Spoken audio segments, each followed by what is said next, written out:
ACC Tournament MVP Hunter Cattoor with us now. For those on Zoom, please use the raise hand function. In person, please use your hand, and we'll have wireless mics coming around to you. First question. Jermaine. Hunter, again, congratulations on being an ACC champion. Thank you. You got the title belts and all that. I got to ask you, this season, looking ahead, you guys defending ACC champions. And, I asked Coach Mike Young about being who's a Mike Young guy, and you're one of them. What's it like to get that type of praise and being a Mike Young type of player and the guy that he wants on his team? I think it's a great honor, especially hearing that from him. I got the most respect for Coach Young. Obviously, he gave me a scholarship to come play here, so he believes in me. I believe in him, and since day one, he's kind of given me all his trust and I give him my trust to make me the best person and player that I could be. So hearing that could be a Mike Young guy, that's won us a championship. And so just to have that honor, having guys on this team, I think that's who he recruits. He wants Mike Young guys. So I think you could say that about everyone on this team. Hunter, what did last year's success do in terms of raising the standard that you guys want to meet now each and every season? I think we've always had that standard. I think coming into the year, we wanted to be the best team we could possibly be and achieve the most we can achieve. And I think throughout the year, we hit ups and downs, but I think at the end of the day, it never wavered from what our goal was. So I think kind of once we won the ACC Championship, obviously it was like a big shock and everything for everyone else, but I don't think for us it was a shock of like we didn't feel like we couldn't have won it. Like I think since day one we felt we could have won it. And so I think the standard is still each take day by day, try to win each and every day, and then whatever happens past that happens. Anthony. Hunter, when you weathered the storm that you guys weathered last year, kind of taking it into this year, when adversity does inevitably hit, do you feel like you guys will be better prepared to sort of handle those moments when they come, knowing what you've already kind of been through? For sure. I think whatever you go in life, you win or lose, you take that loss as a lesson. So we took losses last year, and I think we took them as lessons to help us down the road. But coming into this year, hopefully we don't dig ourselves in the hole and we can start better. But if we do, we know it's a long season, and no matter what happens, you could come out and win an ACC championship from it. So whether you start 0-4 or 4-0, it's a long season. Just got to keep your head down and keep working. Coach mentioned here in the preseason you guys are scrimmaging Liberty. Does it excite you to be able to possibly guard a guy like Darius McGee who led the country in three-pointers last year? Yeah, for sure. He's a great player. We scrimmaged him last year, and he was a great player last year. So I'm always up to the challenge, especially in the ACC. You got great players, and even Liberty is a great program there, and they got great players there. So I'm excited for that. Paul.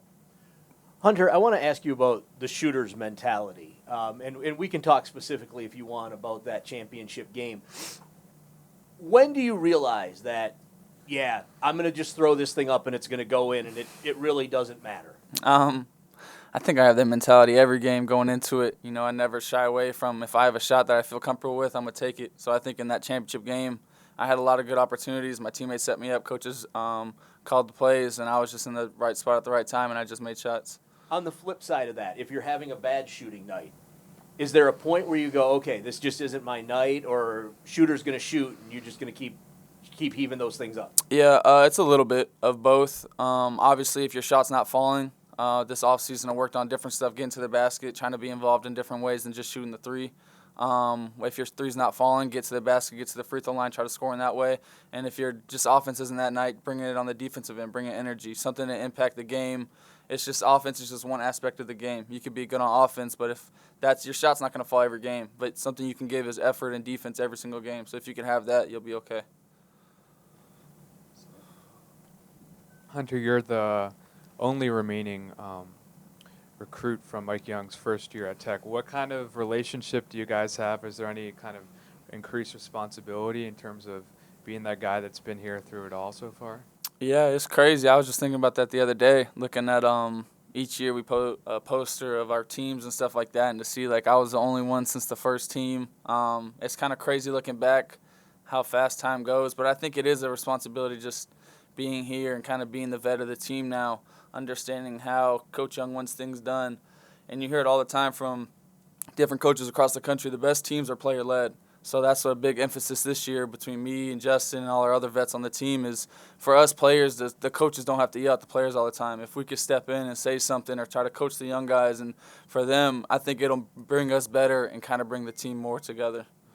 and specifically kind of potentially mentoring someone like Darius Maddox, who plays a similar position to you. What's that relationship like in terms of, pushing each other? Obviously, you're both very skilled at shooting. Yeah, Darius has been very coachable in the aspect of he's always asking me questions. He's never shy to ask me this or in practice how I do this or how I do that. So any knowledge I have, I'm trying to give to him. He's a very talented player. He's going to help us a lot this year. He helped us last year.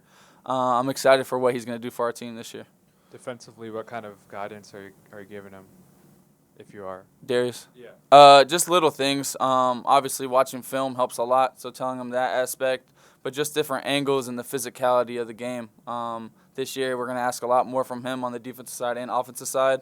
So I think just little things in practice when I see him do stuff or stuff I see, just try to give him that knowledge, and he's made huge strides since last year on the defensive end. Go to Zoom. Mike Barber. Hey, Hunter, good to see you. This is a big picture question, but what are the keys or some of the keys to building a program that can win year in, year out, not just have a great year, then maybe dip, then get? What are the keys to having a program that is consistent? I'd say just take it day by day. If you look too far into the future, you're not living in the moment, and you kind of miss that. And if you're living in the past, thinking about last ACC Championship, you're a step behind. So I think just taking it day by day, coming in, trying to get better, 1% better each and every day. I think that's the best way to stay consistent and build a program. You obviously had a great year last year as a team. Does it feel like you're part of a program, though, that is built to win again and win again and win again down the line? Yeah, like I said before, just taking it day by day. You don't want to get too caught up into the future and what this team can hold. Obviously, we want to be the best that this team can become, whether that's winning 30 games or 20 games. No matter what, if we can be the best team we can become, I think we'll have a successful season. Thank you. David Teal. Hunter, you mentioned earlier learning from setbacks last season. Were there particular lessons to be gleaned from the experience in the NCAA tournament in Milwaukee? Yeah, we've been there twice in the NCAA tournament, or I've been there twice in the NCAA tournament, lost both in the first round.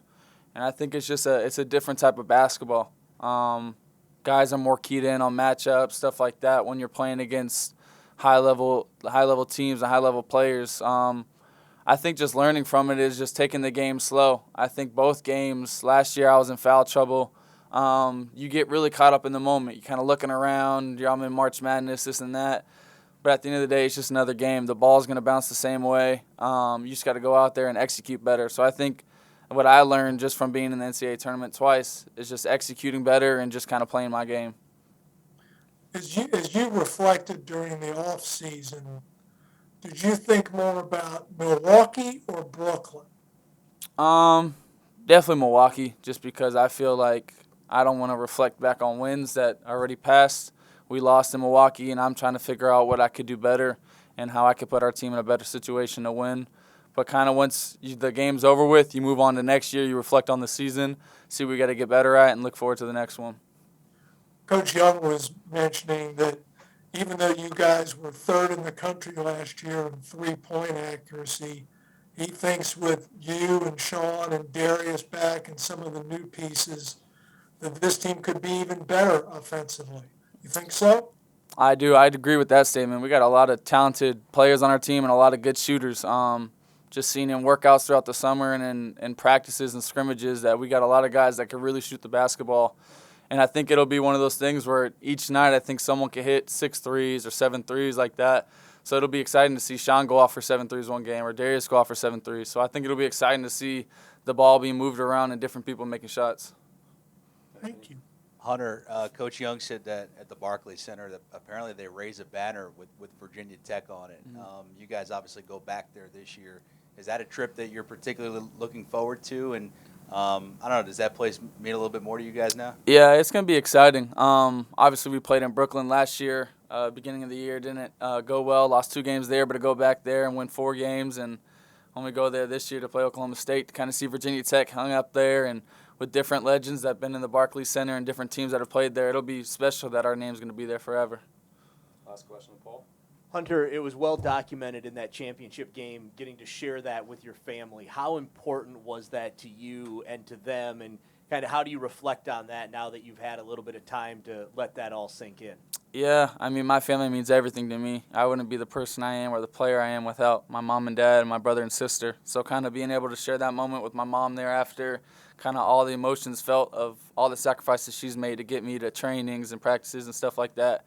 So you kind of think of all the work I've put in, but she's done a lot more work than me for me to be in that situation. So I think it meant a lot more to her than me in that situation, because she was so proud of me, and I felt for her. So that's when all the emotions came out. Thanks, Hon. Thank you, guys. Thank you.